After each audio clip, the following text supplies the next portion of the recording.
Odd सतगुरु रामपाल जी परमेश्वर जी की जय हो। परम पिता परमात्मा सारी सृष्टि के रचनहार कुल मालिक असंख्य ब्रह्मांडों के स्वामी जगत गुरु तीनों लोकों में प्रवेश करके सबका भरण पोषण करने वाले राजाधिराज आत्माधार नाथों के नाथ देवों के देव महादेव सर्वेश्वर महेश्वर मृत्युंजय अजरो अमर आदि अनादि सनातनी प्रभु जगत पिता जगदीश्वर श्री श्री 1008 की उपाधि के वास्तविक अधिकारी अकाल मूरत शब्द स्वरूपी राम वासुदेव सर्वगतम ब्रह्म परम पूज्य प्रथम पूज्य परम संत परम पुरुष परम धनी परम दयालु सत्य कबीर हक्का कबीर अल्लाहु अकबर बाखबर अल्लाह ताला जगत के तारणहार जगत के मुक्तिदाता जगत के जगन्नाथ हारे के सहारे हिंदुओं के राम मुसलमानों के अल्लाह सिखों के वाहिगुरु ईसाइयों के मसीह दया के सागर दयानिधि करुणा के सागर करुणानिधि स्वयंभू परिभू संकट मोचन कष्ट हरण मंगल करण दुख भंजन अविगत कबीर निर्विकार निर्विषम परमात्मा अलय अलेख सतगुरु आदि अनादि सतगुरु असली मर्यादा पुरुषोत्तम असली राम असली कृष्ण असली घनश्याम असली मुरारी राजाओं के राजा महाराजाओं के महाराजा शहंशाहों के शहंशाह सम्राटों के सम्राट भगवानों के भगवान अल्लाहों के अल्लाह प्रभुओं के प्रभु मसीहाओं के मसीह सच्चे वाहिगुरु बाबाओं के बाबा पीरों के पीर सेठों के सेठ जगत सेठ सावड़सा सेठ सर्वगुण संपन्न अनंत कोटि कलाओं के स्वामी अनंत कोटि ब्रह्मांडों के नायक योगियों में महायोगी ध्यानियों में महाध्यानी सिद्धों में परम सिद्ध ज्ञानियों में तत्वज्ञानी ब्रह्म ज्ञानी महाज्ञानी परम ज्ञानी सर्वश्रेष्ठ ज्ञानी विज्ञानी युवा कबीर समृत कबीर असमवात अमित ओझा सच्चे रहनुमा करीम अल्लाह सुभान अल्लाह दुनिया के अंतिम पैगंबर 8 सितंबर 1951 से गांव धनाना जिला सोनीपत हरियाणा भारतवर्ष की पावन भूमि पे प्रकट रियल कल की भगवान श्री नारायण साकार हरि शब्द स्वरूपी राम संत श्रोमणी सतगुरु रामपाल जी परमेश्वर जी के चरण कमल में साध संगति से जुड़े हुए हम सभी देश विदेश में बैठे हुए सत्सेवक भाई बहनों की तरफ से अनंत कोटि दंडवत प्रणाम। सत्साई भाई और बहनों, दया परमपिता परमेश्वर जी की, सारी सृष्टि के पालनकर्ता की, सारी सृष्टि के रचयिता की, सारी सृष्टि के सृजनहार की सतगुरु रामपाल जी परमेश्वर जी की, यही वो परमेश्वर है जिसे हिंदू अपना भगवान कहते हैं। यही वो परमेश्वर है जिसे मुसलमान अपना अल्लाह कहते हैं। और यही वो परमेश्वर है जिसे ईसाई अपना मसीहा और सिख भाई अपना वाहे गुरु कहते हैं। और जितने भी व्यक्ति जिनको भी अपना इष्ट मानकर पूजते हैं, माई मसाणी सेठ शीतला भैरव भूत हनुमंत या अन्य देवी देवता, उन देवी देवताओं के रूप में भी उन आत्माओं की रक्षा और सुरक्षा उनके संस्कार आधार से यही परमपिता परमेश्वर सतगुरु रामपाल जी भगवान करते हैं। तो आज आप और हमारा सौभाग्य है कि जिस समय वो परमात्मा इस कलयुग की बिचली पीढ़ी में 8 सितंबर 1951 के दिन सह शरीर प्रकट हुए गांव धनाना जिला सोनीपत हरियाणा में, हम आम लोगों की चरम दृष्टि को धोखा देते हुए काल के साथ में आंख में चोली खेलते हुए एक माता के गर्भ से आने की लीला की। और आज परमेश्वर ने अपने तत्व ज्ञान से ये साबित कर दिया कि सतगुरु रामपाल जी के अलावा इस पूरी सृष्टि में अन्य कोई परमेश्वर नहीं है, अन्य कोई भगवान अल्लाह मौला नहीं है। ये स्वयं कबीर देव हैं, कबीर देव जो सतगुरु के चोले में धरती पे प्रकट हैं। हम आत्माओं को अपना तत्व ज्ञान दे रहे हैं, हमारे आत्म कल्याण के लिए चिंतित हैं। और वर्तमान में अपने मिशन के तहत, अपनी लीला के तहत सन 2014 से हिसार की छोटी जेल में बैठे हुए हैं। और समय आने पर, जो समय युग परिवर्तन का होगा, महाविनाश का होगा, जो समय 2028 निश्चित किया हुआ है भविष्य वक्ताओं ने भी और स्वयं पूर्ण परमेश्वर सतगुरु रामपाल जी ने भी अपनी ज्ञान गंगा पुस्तक में नास्त्रदमस की भविष्यवाणी में 2028 युग परिवर्तन का समय स्पष्ट रूप में लिखा हुआ है।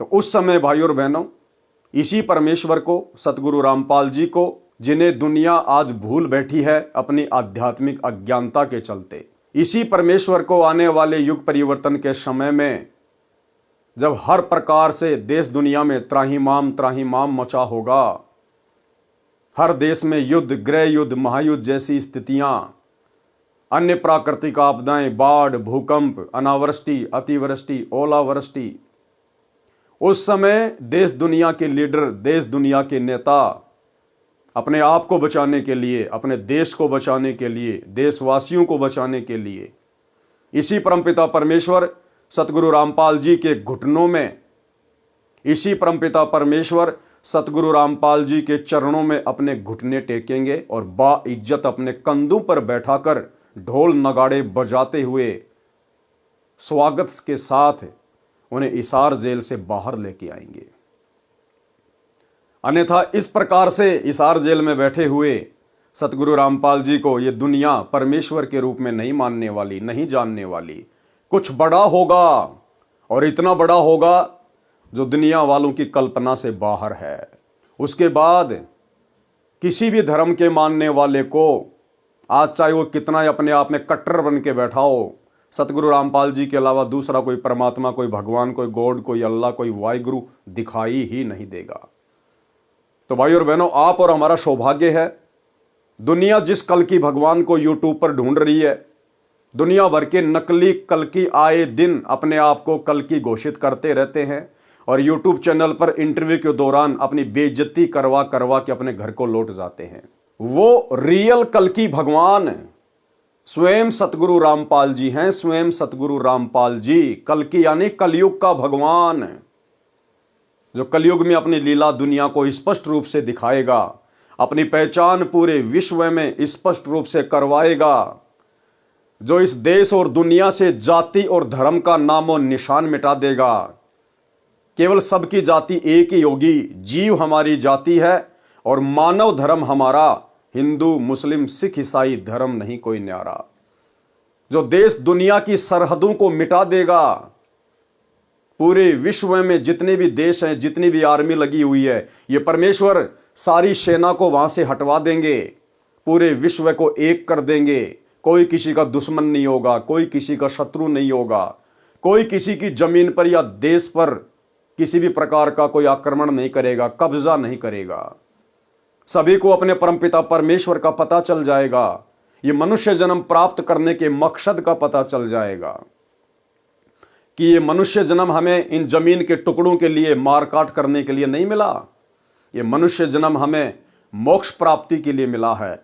और मोक्ष प्राप्त करवाने वाला भगवान केवल सृष्टि में एक ही है, जो वर्तमान में हरियाणा में गांव धनाना, जिला सोनीपत में सतगुरु रामपाल जी के रूप में सशरीर प्रकट हैं, क्योंकि ये स्वयंभू परमात्मा है। ये किसी माँ के गर्भ से जन्म लेके नहीं आता। लीला ये परमात्मा कुछ भी कर सकता है, हम जीवात्माओं की चरम दृष्टि को धोखा देते हुए। लेकिन ये परमेश्वर था, परमेश्वर है और परमेश्वर रहेगा। तो आप और हम भाई बहनों का सौभाग्य, दुनिया जिसे ढूंढ रही है लेकिन आंखों के सामने है, पहचान नहीं रही, मान नहीं रही, और आप और हम भाई बहनों को उनकी शरण मिल चुकी है। हमें उस कल की भगवान की पहचान हो चुकी है।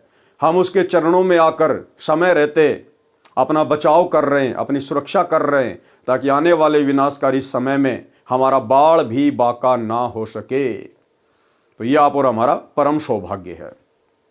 तो भाई और बहनों, कबीर सागर के सरलार्थ के ऊपर वीडियो बनाने की श्रृंखला जारी है। इसी श्रृंखला में आज हमारा ये 43 नंबर का वीडियो है। प्रत्येक वीडियो में सतगुरुदेव भगवान हमें कुछ न कुछ शिक्षा अवश्य उपलब्ध करवाते हैं, जिस आध्यात्मिक गूढ़ जानकारी को जानकर समझकर आप और हमारा आत्मविश्वास, दृढ़ता गुरुदेव भगवान के चरणों में दृढ़ होती रहती है।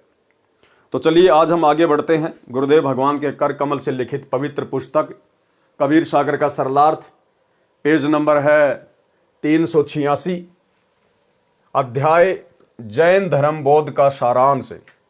यानी जैन धर्म की शुरुआत कहाँ से हुई है, किसने की थी, और जैन धर्म वर्तमान में क्या है, क्या उसमें मोक्ष प्राप्त किया जा सकता है या बिल्कुल पाखंड चल रहा है अन्य धर्मों की तरह। कुछ विस्तृत जानकारी और संक्षेप में गुरुदेव भगवान हमें उपलब्ध करवा रहे हैं। अध्याय जैन धर्म बौद्ध का सारांश। कबीर सागर में 31वां अध्याय जैन धर्म बौद्ध, पेज नंबर 45, 1389 पर है। परमेश्वर कबीर जी ने जैन धर्म की जानकारी इस प्रकार बताई है। अयोध्या का राजा नाभिराज था, उसका पुत्र ऋषभ देव था जो अयोध्या का राजा बना। हिंदू धर्म से संबंधित भाई बहनों को केवल नॉर्मल सी जानकारी है कि पहले राजा खड़ग था, फिर राजा दलीप था, फिर राजा दशरथ था, फिर उसका बेटा रामचंद्र आया। बस केवल इतनी जानकारी है। गुरुदेव भगवान कह रहे हैं कि अयोध्या का राजा नाभिराज था। नाभिराज, उसका पुत्र था ऋषभदेव।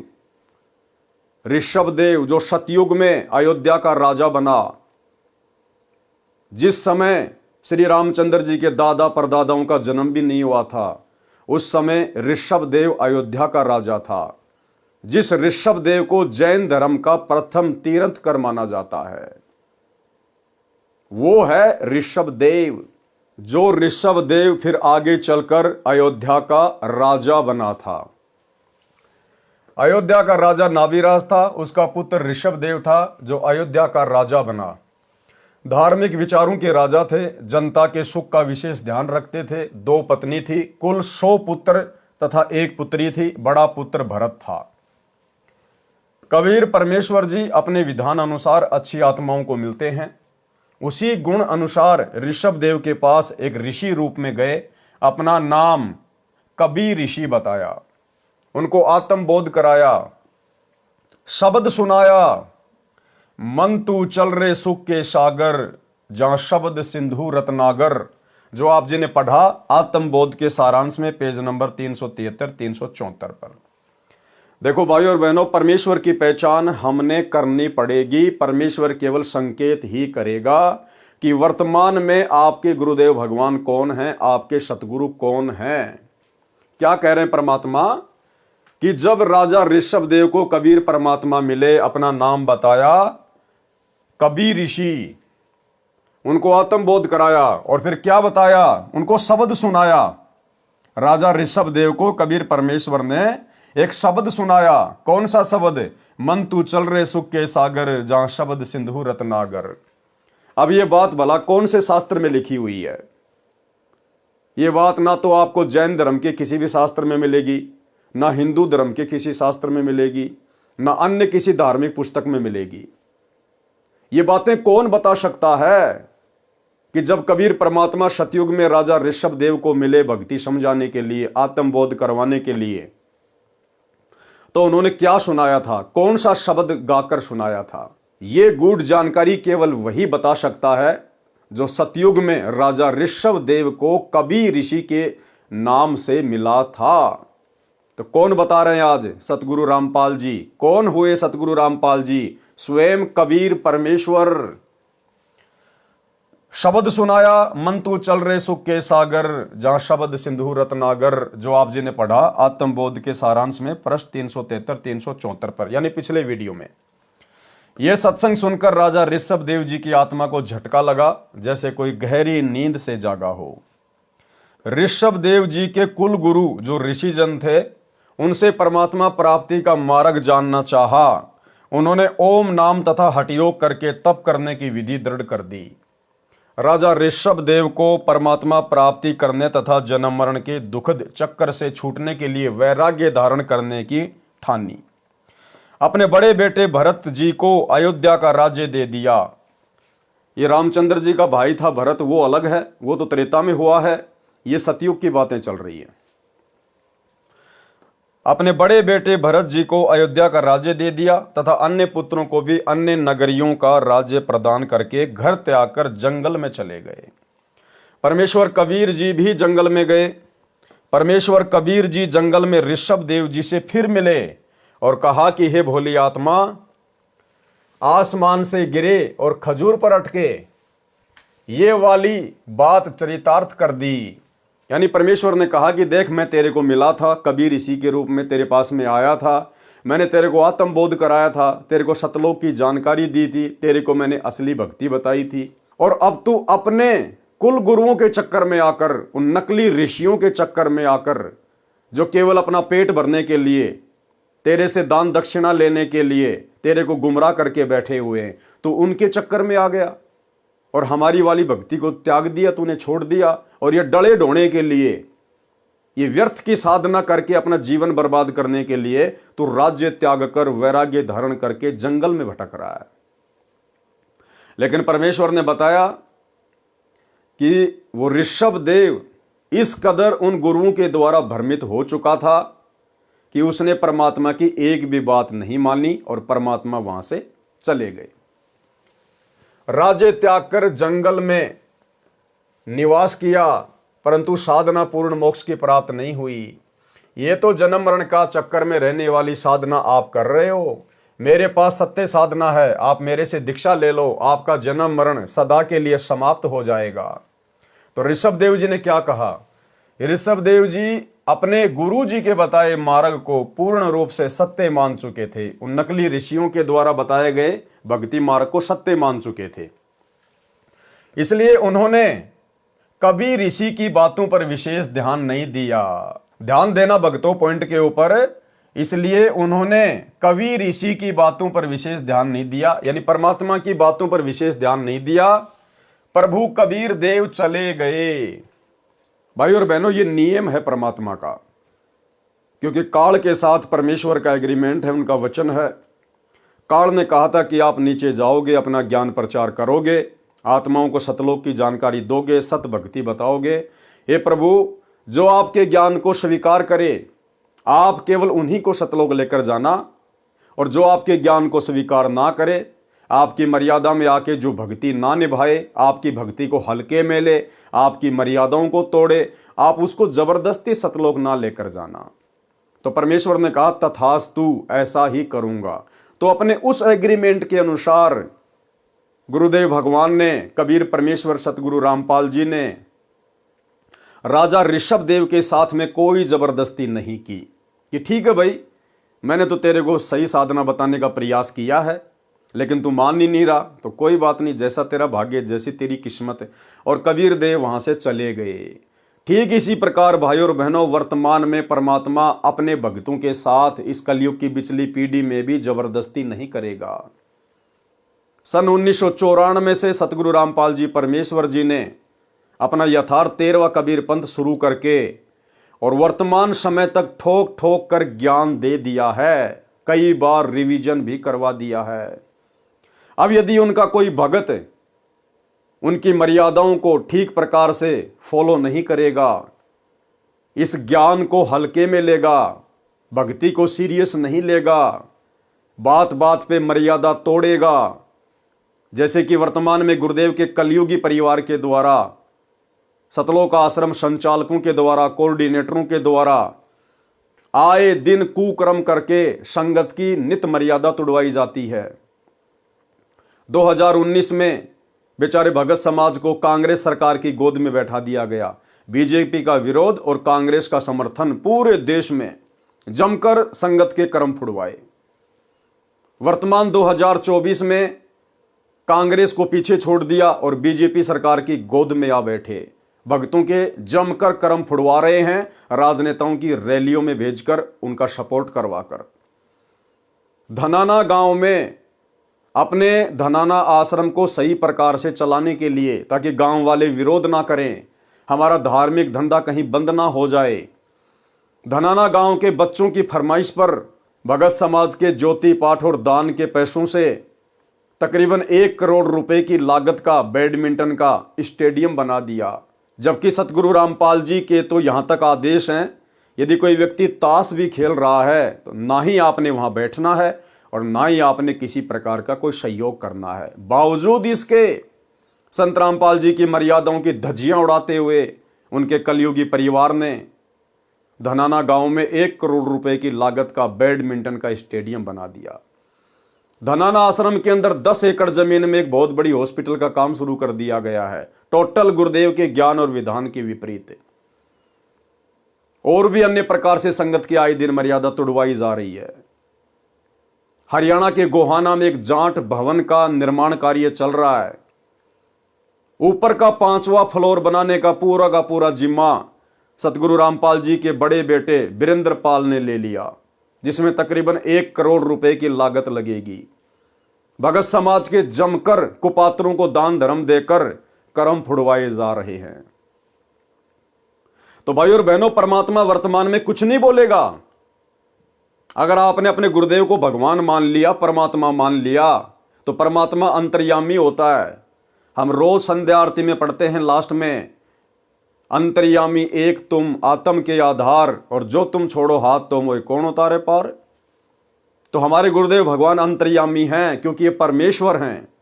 इन्हें सब कुछ दिखाई दे रहा शीशे की तरह कि मेरी संगत में कौन मर्यादा तोड़ रहा है और कौन मेरे वचनों पर चल रहा है। लेकिन ये परमेश्वर एक आम संत की लीला करते हुए जैसे उन्हें कुछ पता ही नहीं है, जैसा उनको हिसार जेल में जाकर बताया जाता वे वैसा ही करते हैं, वे वैसा ही जवाब देते हैं। और परमेश्वर कुछ नहीं कह रहा अपने परिवार को, किसी भी प्रकार की उन्हें डांट नहीं मार रहा, उन्हें कोई भला बुरा नहीं कह रहा। हाँ, बीच बीच में हिसार जेल से आने वाले सत्संगों में इनकी नालायकियों का, इनके मनमाने आचरण का, इनकी बकवादों का वे संगत को समझाने की दृष्टि से संकेत अवश्य करते हैं। जैसा कि ऑडियो नंबर 67 में सतगुरु रामपाल जी ने स्पष्ट कर दिया कि आश्रम से जुड़े हुए भगत बिल्कुल भी मर्यादा में नहीं है, जगत वालों से भी गए गुजरे हैं, जगत वालों से भी गए गुजरे, अपनी गुरु बहनों को भी नहीं छोड़ रहे, उनके साथ में भी घटिया हरकतें, गंदी हरकतें कर रहे हैं। और स्पष्ट कर दिया गुरुदेव ने कि तुम पक्के काल के एजेंट बन चुके हो, पक्के काल के एजेंट। ये 2 मिनट की ऑडियो सुन लीजिए। विचार करना होगा कि हम कौन है, कहां से आए। आपस में खेचातानी रखते हो अभी भी भगत हो गए। अच्छे इंसान तो जगत वाली गुनाह करते ऐसा जैसे भगत कर रही है। अच्छे इंसान तो जगत वाली गुनाह करते ऐसा जैसे भगत कर रही है। अच्छे इंसान तो जगत वाली गुनाह करते ऐसा जैसे भगत कर रही है। किसी को छोटी सी सेवा दे देते, कोऑर्डिनेटर बना दिया, वो ने सोचा मैं खुदा बन गया। और इतना शिक्षा तो बने, मजदूर बनो सीखो, मजदूर। और कई देखा है कि कोऑर्डिनेटर या जिसकी जो भी व्यवस्था लगाई जाए तो व्यवहार भी ठीक नहीं करते, धमकान लग जाते, फुरकान लग जाते। और कुछ ऐसी भी शिकायतें आई हैं जो बहन बेटियों के साथ गलत मैसेज भी डालते हैं। तो वो दुष्ट लोग ना तो कोऑर्डिनेटर के योग्य है, ना वो भगत के योग्य। और कुछ ऐसी भी शिकायतें आई हैं जो बहन बेटियों के साथ गलत मैसेज भी डालते हैं। तो वो दुष्ट लोग ना तो कोऑर्डिनेटर के योग्य है, ना वो भगत के योग्य। और कुछ ऐसी भी शिकायतें आई हैं जो बहन बेटियों के साथ गलत मैसेज भी डालते हैं। तो वो दुष्ट लोग ना तो कोऑर्डिनेटर के योग्य है, ना वो भगत के योग्य। तो ऐसा तो संगत माई कुसंगत उपजेगी, और ऐसी कुसंगत होगी फिर हम रखेंगे नहीं उसको खेत में। किसान उस कुबाड़ को पाड़ कर खेत तो बाहर फेंक देता है, तो उसको आप मिशन से निकाल दिया जाया करेगा। सुधर जाओ, एक के नहीं सुनी जाया करती थी। सामूहिक शिक्षा दी जाती है, अमल कर लो इन पे। कर्म बतेरे फोड़ लिए, इस ज्ञान का असर क्या हुआ? थोड़ा सा सुख होते हो फिर पक्के एजेंट काल के बन जाते हैं। बकवाद वही करनी, भगवान से दूर हो जाना। थोड़ा सा सुख होते हो फिर पक्के एजेंट काल के बन जाते हैं। बकवाद वही करनी, भगवान से दूर हो जाना। थोड़ा सा सुख होते हो फिर पक्के एजेंट काल के बन जाते हैं। बकवाद वही करनी, भगवान से दूर हो जाना। तो भाई और बहनों, कहने का मतलब है अंतर्यामी परमात्मा सब कुछ देख रहा है, लेकिन 2014 बरवाला कांड के बाद से ये भक्तों की परीक्षा का समय चल रहा है। परमात्मा अपनी तरफ से कुछ भी नहीं कहेगा। जो जैसा वर्तमान में बीज बोएगा, उनके ज्ञान को जिसने जैसा समझा होगा, आने वाले समय में वो भगत वैसी ही अपने कर्मों की फसल काटेगा। इसलिए उन्होंने कबीर ऋषि की बातों पर विशेष ध्यान नहीं दिया। प्रभु कबीर देव चले गए। राजा ऋषभ देव जी पहले 1 वर्ष तक निराहार रहे, फिर 1000 वर्ष तक हठ योग तप किया। उसके पश्चात दीक्षा देने लगे। उन्होंने प्रथम दीक्षा अपने पुत्र मारीची को दी, जो भरत का पुत्र था। मारीची वाला जीव ही आगे चलकर 24वें तीर्थकर बने, जिनका नाम महावीर जैन था। यानी राजा ऋषभदेव का पुत्र था भरत, और भरत का जो बेटा था मारीच, वही आत्मा इस कलयुग में आगे चलकर जैन समाज के जो 24वें तीर्थंकर हैं महावीर जैन, वो बने। मारीच वाला जीव ही आगे चलकर 24वें तीर्थंकर बने, जिनका नाम महावीर जैन था। राजा ऋषभदेव जी यानी प्रथम तीर्थंकर जैन धर्म के प्रवर्तक से दीक्षा प्राप्त करने के पश्चात मारीची जी वाला जीव 60 करोड़ बार गधा बना। यानी वो मारीच वाली आत्मा, राजा ऋषभदेव के पुत्र वाली आत्मा, जो आगे चलकर महावीर जैन बना था, वो महावीर जैन बनने से पहले वो आत्मा, वो जीव क्या क्या बना। मारीची जी वाला जीव 60 करोड़ बार गधा बना, 30 करोड़ बार कुत्ता बना, करोड़ों बार बिल्ली, करोड़ों बार घोड़ा, करोड़ों बार नपुंसक, करोड़ों बार वैश्या तथा पेड़ आदि के जन्मों में कष्ट उठाता रहा। कभी कभी राजा बना और 80 लाख बार देवता बना तथा नरक भी भोगा, और फिर ये उपरोक्त दुख भोगकर महावीर जैन भगवान बना। महावीर जैन की आत्मा क्या क्या बनी, ये जैन समाज के भाई और बहनों को विचार करना चाहिए। जिसे आप अपना भगवान मान के पूज रहे हो, अपना तीर्थंकर मान के पूज रहे हो, जिनकी साधना करने से आप अपने आप को मोक्ष प्राप्त मान रहे हो। अरे मारीची वाली आत्मा को किसने नाम दिया था? राजा ऋषभदेव ने। और आगे देखना राजा ऋषभदेव की कैसे दुर्गति से मौत हुई, जलकर मौत हुई, जलकर। अंत में वो इस कदर वैराग्य में आ गया था, उसने कपड़े पहनने भी छोड़ दिए, नंगा घूमा करता था, नंगा। उसको सुध बुध नहीं रही अपनी, और मुंह के अंदर एक पत्थर डाल लिया और जंगल में भटकता रहता था पागलों की तरह। एक समय जंगल में आग लग गई, उस आग में जल के और दर्दनाक अकाल मौत मरा ऋषभदेव, जैन धर्म का प्रथम तीर्थंकर। तो फिर महावीर जैन क्या होंगे? महावीर जैन के पास में क्या भक्ति होगी, क्या साधना होगी? और महावीर जैन ने तो फिर आगे चलकर जैन धर्म में 363 पाखंड मत चलाए, 363 पाखंड। जैन धर्म वालों की खुद की पुस्तक आओ जैन धर्म को जाने, उसमें स्पष्ट तौर पर लिखा हुआ है। मारीची जी वाला जीव 60 करोड़ बार गधा बना, 30 करोड़ बार कुत्ता बना, करोड़ों बार बिल्ली, करोड़ों बार घोड़ा, करोड़ों बार नपुंसक, करोड़ों बार वैश्या तथा वृक्षों आदि के जन्मों में कष्ट उठाता रहा। कभी कभी राजा बना और 80 लाख बार देवता बना तथा नरक भी भोगा, और फिर से उपरोक्त दुख भोगकर महावीर जैन भगवान बना। नंगे रहते थे कौन? ऋषभदेव जी नंगे रहते थे। श्री महावीर जैन जी के जीव ने 363 पाखंड मत चलाए, और महावीर जैन जी भी नंगे ही रहा करते थे। भोगेगा अपना किया रे। एक समय महावीर जैन वाला जीव यानी मारीची वाला जीव राजा था।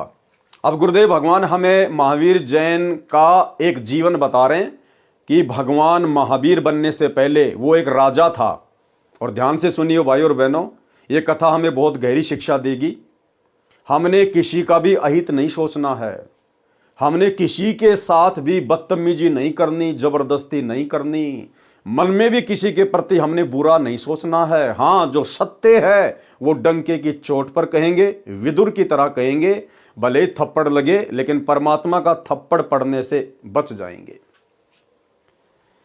एक समय महावीर जैन वाला जीव यानी मारीची वाला जीव राजा था। उसका एक विशेष नौकर था। राजा का मनोरंजन करने के लिए एक वाद्य यंत्र बजाने वाली पार्टी होती थी। राजा धुन सुनते सुनते सो जाता तो वह तान यानी वो धुन बंद कर दी जाती थी। राजा अपने महल में पलंग पर लेटा लेटा धुन सुना करता। अपने नौकर को कह रखा था कि जब मुझे नींद आ जाए तो बाजा बंद करा देना। एक दिन नौकर आनंद मगन होकर धुन सुनने में लीन हो गया। उसको पता ही नहीं चला कि राजा कब सो गए। शोर से राजा की निंद्रा भंग हो गई। राजा जब उठा तो मंडली बाजा बजा रही थी। राजा को गुस्सा आया, उस नौकर को दंडित करने का आदेश सुना दिया कि इसने मेरे आदेश को अनसुना किया है। इसके कानों में कांच पिघलाकर गरम गरम डालो। नौकर ने बहुत प्रार्थना की, क्षमा कर दो, आगे से कभी ऐसी गलती नहीं करूंगा। परंतु अहंकार वश राजा ने उसकी एक नहीं सुनी और सिपाहियों ने उस नौकर को पकड़कर जमीन पर लेटाकर दोनों कानों में पिघला हुआ गर्म कांच यानी शीशा डाल दिया। नौकर की चीख हृदय विदारक थी, महीनों तक दर्द के मारे रोता रहा। उसके बाद समय आने पर राजा का देहांत हुआ, यानी महावीर जिस जन्म में राजा था, समय आने पर फिर वो राजा वाला शरीर भी छूट गया, यानी राजा भी मरा। समय आने पर राजा का देहांत हुआ। फिर वही जीव यानी वही महावीर जैन वाली आत्मा, फिर वही जीव महावीर जैन रूप में जन्मा। घर त्याग कर जंगल में साधना करने लगा। उसी क्षेत्र में एक व्यक्ति अपनी गायों को घास चराने ले जाता था। दोनों में मित्रता हो गई। वह व्यक्ति गांव से भोजन ले आता था, महावीर जी को खिलाता था। एक दिन उस गोपाल को किसी कार्यवश घर जाना पड़ा, तो उसने साधक से कहा, यानी महावीर जैन से कहा कि मेरे को गांव जाकर आना है, आप मेरी गायों का ध्यान रखना, कहीं गुम ना हो जाए। महावीर जी ने आश्वासन दिया कि आप निश्चिंत होकर जाओ, मैं ध्यान रखूंगा। महावीर जी साधना करने लगे, उनको ध्यान नहीं रहा। गायें दूर जंगल में चली गई। जब वह ग्वाला आया और साधक से पूछा कि मेरी गायें कहाँ हैं, तो साधक निरुत्तर हो गए और कारण बताया कि मैं साधना में लगा था और ध्यान नहीं रहा। ग्वाले को पता था कि गायें जंगल में गहरा जाने के पश्चात जीवित नहीं बचती, क्योंकि वहां शेर, चीते आदि खूंखार जानवर बहुत संख्या में रहते थे। अपने धन की हानि का कारण साधक को मानकर, यानी महावीर जैन को मानकर, बांस की लाठी को तोड़कर उससे पतली पतली दो टुकड़ी 2 इंच लंबी लेकर साधक को पकड़कर, यानी महावीर जैन को पकड़कर बलपूर्वक जबरदस्ती धरती के ऊपर गिराकर दोनों कानों में वे टुकड़ी ठोककर अंदर तोड़ दी। भाइयों और बहनों, वो ग्वाला वही नौकर था जिस नौकर के कानों में गरम गरम शीशा पिघलाकर, और महावीर जैन ने जब वो राजा था एक जन्म में, उस नौकर के कानों में डलवाया था। परमात्मा कहते हैं, बदला कहीं ने जात है 3 लोक के माही। तुमने उस दरगाह का महल नहीं देखा, धर्मराज के तिल तिल का लेखा। साधक बुरी तरह से चिल्लाता रहा, महावीर जैन बुरी तरह से चिल्लाता रहा। वह ग्वाला चला गया, फिर उधर कभी नहीं गया। 1 महीने के पश्चात दैव योग से एक वैद्य किसी औषधि की खोज करता करता गया, तो महावीर जैन की पीड़ा का पता चला। अब भाइयों और बहनों, वो दैव योग क्या था? स्वयं कबीर परमात्मा सतगुरु रामपाल जी, क्योंकि परमात्मा चाहने वाली आत्मा ही इस प्रकार की भक्ति करती हैं, तप करती हैं, जब तक उनको सत्य ज्ञान नहीं होता। तो अपनी आत्माओं की पीड़ा, उनका दर्द स्वयं कबीर परमात्मा ही सुनता है, वही परमेश्वर महसूस करता है। तो कबीर परमेश्वर सतगुरु रामपाल जी एक वैद्य का रूप बनाकर और जंगल में जड़ी बूटियां लेने के बहाने उस महावीर जैन के पास में पहुंच गए, और परमेश्वर ने उसकी वो लकड़ियां जो कानों में फंसा रखी थी, तोड़ रखी थी, परमेश्वर ने वो लकड़ियां निकाली, दवाइयां लगाई, औषधि लगाई, तब कहीं जाकर महावीर जैन धीरे धीरे धीरे धीरे ठीक हुआ। 1 महीने के पश्चात दैव योग से एक वैद्य किसी औषधि की खोज करता करता गया, तो महावीर जैन की पीड़ा का पता चला। उसने साधक के कानों से वे फाटकी निकाली, तो लकड़ी की सड़ी, यानी बांस के फटने से उसमें पतली पतली सुई जैसी नुकीली सीख बन जाती हैं, उनको सली कहते हैं। कानों को चीरती हुई बाहर आई, रक्त व मवाद की पिचकारी लगी और साधक की किलकारी निकली। महावीर जैन रोने लगा बुरी तरह से, यानी महावीर जी बुरी तरह चिल्लाए। वैद्य ने उपचार किया, कई महीनों में पीड़ा ठीक हुई, परंतु बहरे हो गए और मृत्यु हो गई। फिर अन्य जीवन भोग कर फिर महावीर जैन बने। उसके बाद वही आत्मा फिर कई जन्मों के बाद में और जैन समाज के 24वें तीर्थंकर महावीर जैन के रूप में उन्होंने जन्म प्राप्त किया। तो भाइयों और बहनों, कितनी गहरी शिक्षा है। ये वर्तमान में जितने भी भाई बहन हैं किसी भी धर्म के हैं और ये जो मांस खाते हैं किसी भी प्राणी का, किसी भी जीव का, क्योंकि सबके अंदर परमात्मा की आत्मा है, परमात्मा की रूह है, ये सूनी नहीं है। इनको आप ऐसे ना समझो कि इनका रखवाला कोई नहीं है, इन सब का रखवाला परमात्मा है, वो पल पल देख रहा है। और ये घटना जो अभी आपने पढ़ी, शिक्षा आपको मिल गई होगी।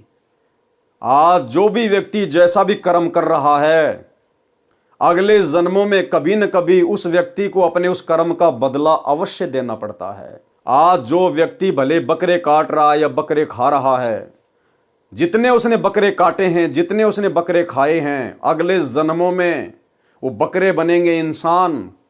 अगर काटा है तो बकरा बनेगा कसाई, और कसाई का इसी प्रकार से गला काटेगा। यदि कोई बकरा खाता है, मुर्गा खाता है, तीतर बटेर कोई भी जानवर खाता है, अगले जन्मों में वो व्यक्ति बनेगा पशु, जानवर। और जो वर्तमान में खा रहा है वो व्यक्ति फिर कसाई से इसी प्रकार से उनको कटवा कटवा के खाएगा।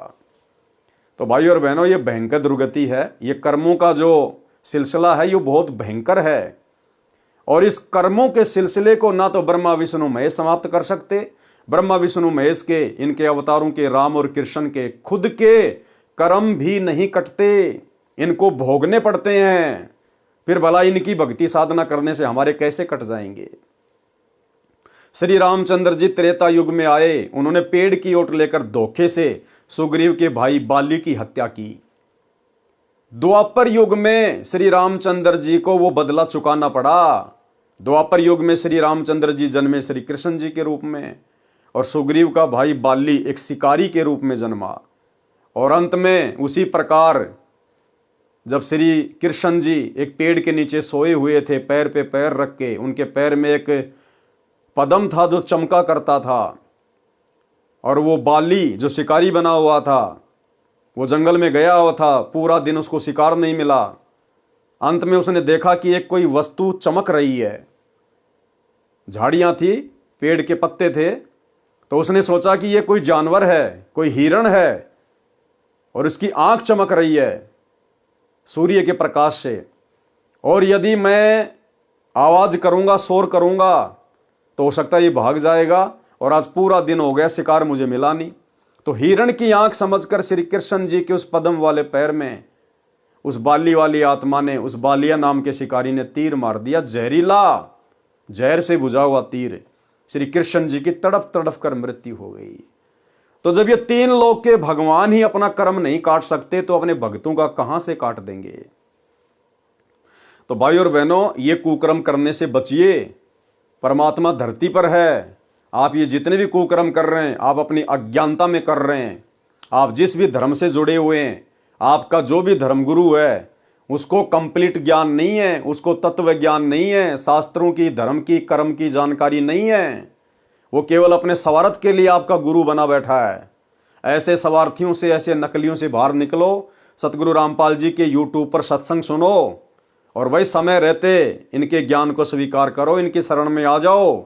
अन्यथा ये बदला जो कर्म आज आप कर रहे हो, ये बहुत भयंकर तरीके से इनका निपटारा करना पड़ेगा, बहुत दुखी हो जाओगे। और भाई और बहनों, जिस प्रकार वर्तमान में हम साथ संगति से जुड़े हुए सत्सेवक भाई बहनों के साथ गुरुदेव भगवान का कलयुगी परिवार, ये कोऑर्डिनेटर, जिस प्रकार से ये लोग बदतमीजियां करते हैं, बकवादे करते हैं, साथ संगतियों में आकर पुलिस वालों की मदद लेकर, उनको पैसे देकर, उनको शराब पिलाकर पुलिस वालों से भक्तों की पिटाई करवाते हैं, साथ संगतियां रुकवाते हैं, भगत भाई बहनों को अन्य नाजायज तरीकों से दुखी करते हैं, परेशान करते हैं, मुकदमे करवाते हैं। भाई और बहनों, ये कर्म भोगने पड़ेंगे। अरे तुम्हें तो गुरुदेव ने ज्ञान दे दिया, धर्म कर्म की जानकारी बता दी, संचित कर्म क्या है, स्वतंत्र कर्म क्या है, प्रारब्ध कर्म क्या है।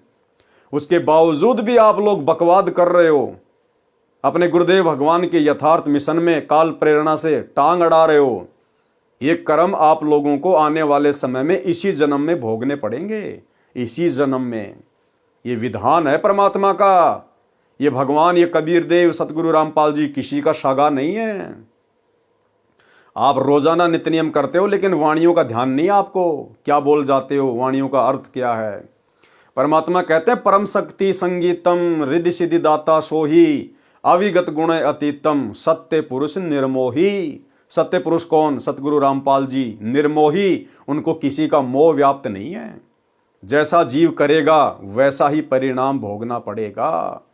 तो भाई अपनी दुर्गति मोल मत लीजिए जबरदस्ती। गुरुदेव भगवान से अपने कुकर्मों की माफी मांगिए। जो कुकर्म आप सतलोक आश्रमों से जुड़े हुए भाई बहनों ने, गुरुदेव भगवान के कलयुगी परिवार ने, इन कोऑर्डिनेटरों ने 2014 बरवाला कांड के बाद से भगत समाज की मर्यादा तोड़वाकर किया है और साध संगति से जुड़े हुए भाई बहनों को नाजायज परेशान करके किया है। आप लोगों ने तो अपने सिर पर पाप कर्मों की गठरी बांध ली है। हल्का करना चाहते हो तो फिलहाल समय है। गुरुदेव भगवान से क्षमा याचना मांग लो। इन बकवादों से दूर हट जाओ, इन आश्रमों से दूर हट जाओ। साथ संगति से जुड़कर ज्ञान को आधार बनाकर, गुरु को भगवान बनाकर और घर को आश्रम बनाकर भक्ति कर दो, वरना दुर्गति तुम्हारे दरवाजे पर दस्तक दे चुकी है। महावीर जैन जी ने 363 पाखंड मत चलाए, यानी मनमाना आचरण। महावीर स्वामी ने जो भक्ति बताई, जो आज वर्तमान में पूरा जैन समाज कर रहा है, उस भक्ति का किसी भी शास्त्र से कोई मेल नहीं है, केवल पाखंड है, पाखंड मत।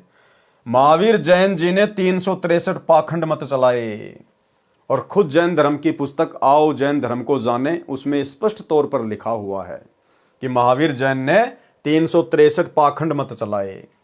जो वर्तमान में जैन धर्म में पाखंड मत वाली साधना चल रही है, इस कथा से शिक्षा मिलती है। देखो क्या कह रहे हैं गुरुदेव भगवान, इस कथा से शिक्षा मिलती है जो अपनी शक्ति का दुरुपयोग करके किसी को तंग करता है तो उसका बदला भी उसको कभी न कभी देना पड़ता है। तो भाई सतलोक आश्रम मैनेजमेंट हरियाणा ने अपनी शक्ति का नाजायज दुरुपयोग किया है, सत्सेवकों को दुखी करके, मार पिटाई करके, मुकदमे लगवा के। भाई भोगना पड़ेगा, ये परमात्मा का विधान है। इसलिए कभी अपनी शक्ति का दुरुपयोग ना करें। अब ऋषभ देव जी की कथा सुनाता हूं। ऋषभ देव निवस्त्र रहने लगे, नंगे होकर जंगल में घूमने लगे ऋषभ देव, क्योंकि उनको अपनी स्थिति का ज्ञान नहीं था। वे परमात्मा के वैराग्य में इतने मस्त थे कि उनको ध्यान ही नहीं था कि वे नंगे हैं। उनका ध्यान परमात्मा में रहता था। यानी जैसा भी उसके नकली गुरुओं ने साधना बता रखी थी, ओम नाम का जाप करो, परमात्मा निराकार है, ध्यान लगाओ, तप करो, ज्योति दिखाई देगी, वही भगवान है, वो उसी में मस्त हो गया, काललोक की भक्ति में, नरक वाली भक्ति में।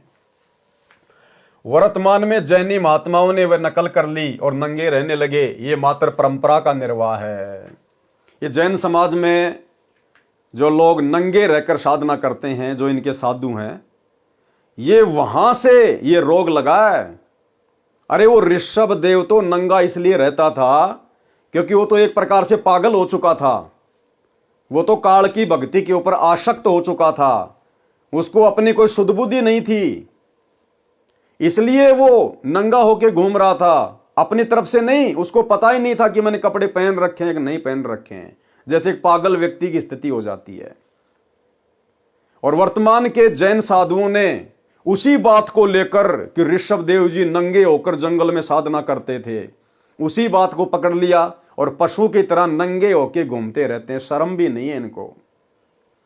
अरे अगर नंगे रहकर ही भगवान प्राप्ति होती है तो मेरे भाई ये जितने भी जानवर हैं ये तो कभी जिंदगी में कपड़े पहनते ही नहीं। अरे तुम जैन धर्म के साधु महात्मा कम से कम अपने गुप्तांग के आगे वो पांख वगैरह तो कर लेते हो, वो चवर वगैरह तो तुम जो है लगा लेते हो। ये जानवर तो कुछ नहीं करते, ये तो पैदाइश ही नंगे हैं। तो ये तो तुमसे पहले मोक्ष प्राप्त करेंगे। अगर नंगा रहकर फिरने से ही भगवान मिलता है तो भाई ये पाखंड है, पाखंड, मनमाना आचरण है। इस प्रकार नंगा रहकर घूमने से परमात्मा प्राप्ति नहीं होती। हमें परमेश्वर ने मनुष्य जन्म दिया है, हम जानवर नहीं है, पशु नहीं है। और ये मनुष्य जन्म क्यों दिया है? ताकि हम जानवरों जैसी हरकतें ना करें। हमें परमेश्वर ने विशेष बुद्धि दी है। शरीर को ढकने के लिए परमेश्वर ने कपड़े बनवाए हैं। ये बुद्धि केवल इंसान के पास है और उसके बावजूद भी यदि जानबूझकर आप पशु तुल्य ही रहना चाहते हैं तो भाई ये तो आपकी अपनी मर्जी है। बाद में जाओगे कहां? जैसे ऋषभ देव जी गए वहीं तुम जाओगे। वर्तमान के जैनी महात्माओं ने वह नकल कर ली और नंगे रहने लगे। ये मात्र परंपरा का निर्वाह है। ऋषभ देव जी अपने मुख में पत्थर का टुकड़ा लेकर नग्न अवस्था में कुटक के जंगलों में दिन रात फिरते थे। एक बार बांसों के आपस में घिसने से जंगल में आग लग गई। दावानल इतनी भयंकर हुई कि सब जंगल जलकर राख हो गए। ऋषभ देव जी भी जलकर मर गए। अब बताओ, ऋषभ देव जैसी भक्ति वर्तमान में कोई भी जैनी नहीं कर सकता, कोई भी। और ऐसी भक्ति करते करते भी ऋषभ देव की ऐसी दुर्गति से मौत हुई। कौन चाहेगा ऐसी मौत? तो वर्तमान के जैनी तो समझ जाओ फिर तुम्हारा क्या होगा जब तुम्हारे जैन धर्म के प्रथम तीर्थंकर की ऐसी दुर्गति से मौत हुई है, जो भक्ति तुम कर भी नहीं सकते वर्तमान में। इतना त्याग, इतना वैराग्य तुम्हारे अंदर नहीं है। और जब ऋषभ देव की ऐसी दुर्गति से मौत हुई अंत में जलकर, तो सोचो वर्तमान का जैन समाज कहां जाएगा, जो महावीर जैन के द्वारा चलाए गए 363 पाखंड मत के आधार से भक्ति कर रहा है। ऋषभ देव जी का जीव ही बाबा आदम के रूप में जन्मा। वो ऋषभ देव की जो आत्मा थी फिर आगे चलकर वो बाबा आदम के रूप में जन्मा, जो मुसलमानों, ईसाइयों तथा यहूदियों का प्रथम पुरुष तथा नबी माना जाता है। यानी ऋषभ देव की आत्मा ही फिर आगे चलकर बाबा आदम के रूप में जन्मी। बाबा आदम के रूप में मुसलमान और ईसाई जिसे अपना बाप कहते हैं, जिसे प्रथम पुरुष कहते हैं, सभी इंसानों का बाप कहते हैं। तो भाई बाबा आदम की आत्मा उससे पहले तो ऋषभ देव के शरीर में थी, और ऋषभ देव के शरीर से पहले ना जाने गधे के शरीर में भी थी, कुत्ते के शरीर में भी थी। क्योंकि बिना सतभक्ति के तो 84 लाख योनियां ना जाने हमने कितनी बार भोग ली, कितनी बार हमने काट ली है। तो भाई ये जो जीवन चक्र है ये ना जाने कितने अरबों खरबों युगों से चलता हुआ आ रहा है, जब से हम सतलोक से बिछुड़ कर आए हैं। तो भाई इस चक्कर से बाहर निकलो, यथार्थ ज्ञान से परिचित हो जाओ। सतगुरु रामपाल जी के यूट्यूब पर सत्संग सुनना शुरू कर दो। अपनी दुर्गति करवाने से बचो, आने वाला समय बहुत भयंकर है। त्राइमाम मचेगी। जब ऋषभ देव जी अपने आप को नहीं बचा पाए तो भाई वर्तमान के जैनी अपने आप को कहां से बचा लेंगे? समझो, अभी समय है, धरती पे परमात्मा है। ऋषभ देव जी का जीव ही बाबा आदम के रूप में जन्मा, जो मुसलमानों, ईसाइयों तथा यहूदियों का प्रथम पुरुष तथा नबी माना जाता है। जैन धर्म में 2 प्रकार के साधु हैं। नंबर 1 बिल्कुल नंगे रहते हैं, जो पूर्व के महापुरुषों की नकल कर रहे हैं, यानी ऋषभ देव की जो नकल कर रहे हैं। जैन धर्म की स्त्री, पुरुष, युवा, लड़के, लड़कियां, बच्चे, वृद्ध सब उन नंगे साधुओं की पूजा करते हैं। अब भाई और बहनों, विचार करने की बात है। जो जैन धर्म से जुड़े हुए भाई बहन हैं उनको विचार करना चाहिए। आपके जैन धर्म में जितने भी नंगे साधु महात्मा हैं वो नंगे होकर क्यों फिर रहे हैं? क्यों इतनी परेशानियां उठा रहे हैं? अपने मोक्ष के लिए, अपनी आत्मा के कल्याण के लिए। इसीलिए तो वो इतना तप करते हैं, नंगे रहते हैं, ऐसी साधना कर रहे हैं। यानी जैन धर्म में उन साधुओं की तरह नंगा होकर आजीवन रहने से ही मोक्ष प्राप्त किया जा सकता है, आत्मा का कल्याण करवाया जा सकता है। और जितने भी जैन धर्म के श्रद्धालु स्त्री या पुरुष उन नंगे साधुओं के पास में जाते हैं, किस लिए? अपनी आत्मा के कल्याण के लिए, अपना मोक्ष करवाने के लिए। तो भाइयों, तुम्हारा मोक्ष हो कैसे जाएगा?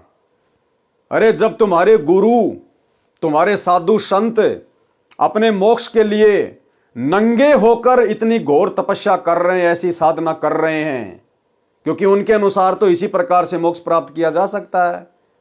तो भाई जैन धर्म की बाकी जो स्त्रियां हैं, जो पुरुष हैं, वो भाई जींस पहनने से, सफारी सूट पहनने से, माता बहनें साड़ी पहनने से, सलवार सूट पहनकर भक्ति करने से कैसे पार हो जाएंगी? अगर जैन धर्म के उन भक्तों को भी मोक्ष प्राप्त करना है तो भाई अपने साधु संतों की तरह नंगा होके रहना पड़ेगा, नंगा होके।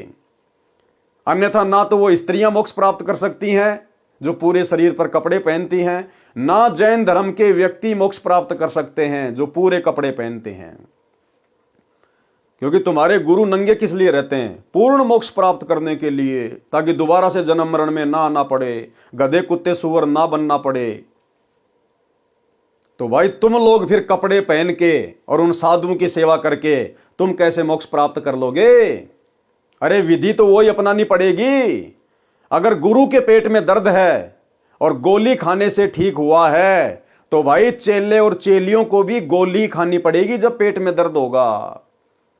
तो जिस प्रकार से नंगे होकर तुम्हारे गुरु भक्ति कर रहे हैं, आप जैन धर्म के स्त्री पुरुषों ने भी यदि मोक्ष प्राप्त करना है तो उनकी तरह आजीवन नंगा रह के ही भक्ति करनी पड़ेगी। अन्यथा भाई ढोंग कर रहे हो, पाखंड कर रहे हो, भक्ति का ड्रामा कर रहे हो, ऐसे परमात्मा नहीं मिलेगा। फिर बिल्कुल नंगे रहते हैं जो पूर्व के महापुरुषों की नकल कर रहे हैं। जैन धर्म की स्त्री पुरुष, युवा लड़के लड़कियां, बच्चे वृद्ध सब उन नंगे साधुओं की पूजा करते हैं। इनको दिगंबर साधु कहा जाता है। दिगंबर यानी जो शरीर पर वस्त्र नहीं पहनते उनको दिगंबर कहते हैं। इनमें स्त्रियों को साधु नहीं बनाया जाता। तो बताओ फिर स्त्रियां कैसे पार होंगी? विचारणीय विषय है कि क्या स्त्री को मोक्ष नहीं चाहिए? यदि आपका मार्ग सत्य है तो स्त्रियों को भी करो नंगा, निकालो जुलूस। सच्चाई को न मानकर मात्र परंपरा का निर्वाह करने से परमात्मा प्राप्ति नहीं होती।